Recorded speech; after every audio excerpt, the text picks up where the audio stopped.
So today we are very excited to have the CEO of New York Life Investment Management, Yie-Hsin, with us to talk about women in finance, leadership roles, and we're just also celebrating API Heritage Month together.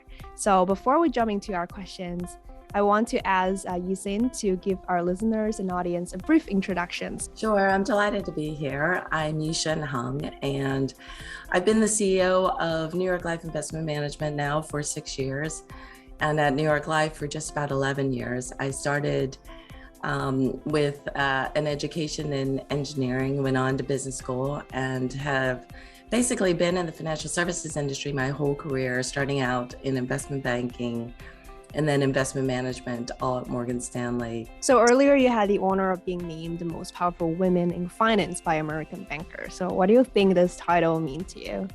Importantly, it's a recognition that is really deserving of all of my teammates and colleagues that have devoted tremendous energy and effort to bringing our business to where it is.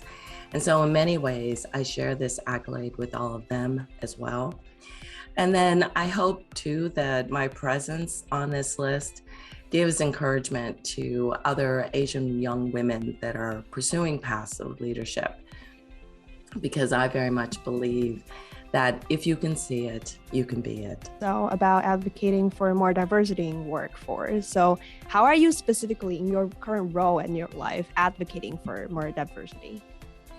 In terms of external focus, I'm very much focused on trying to attract women and people of color, great talent into our industry.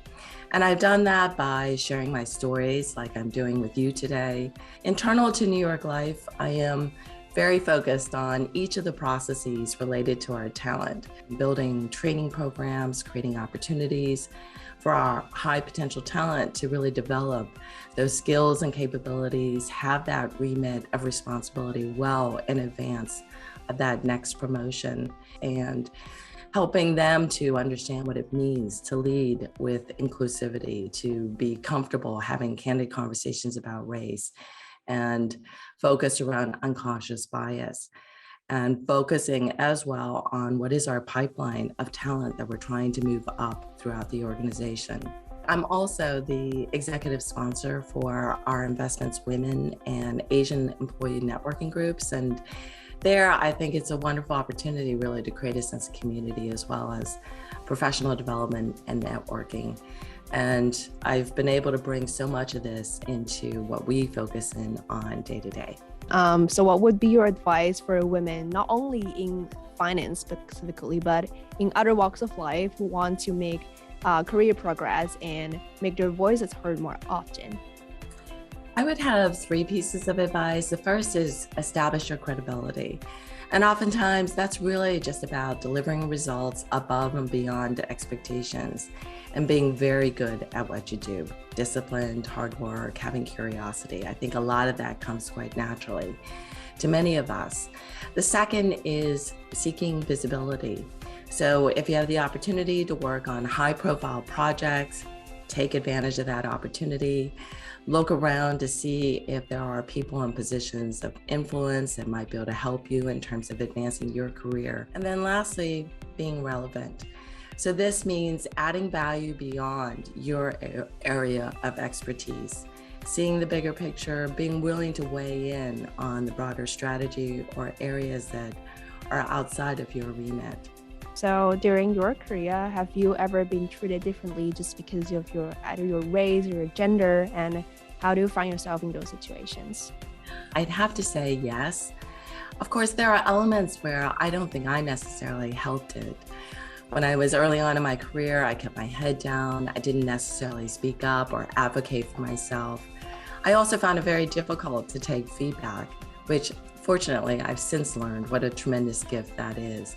Promotions felt sometimes like they were very hard to come by. Oftentimes the bar felt very high. And much of the responsibility in terms of finding which opportunity or which doors were open to me was really on me. And so in many respects, I would say the journey hasn't been an easy one, in part because of me, in part because of circumstances. But at the same time, I am appreciative of all of that because it has taught me a tremendous amount of resilience, this ability to get up when you run into bumps along the way, and finding the motivation, the sense of satisfaction coming from within.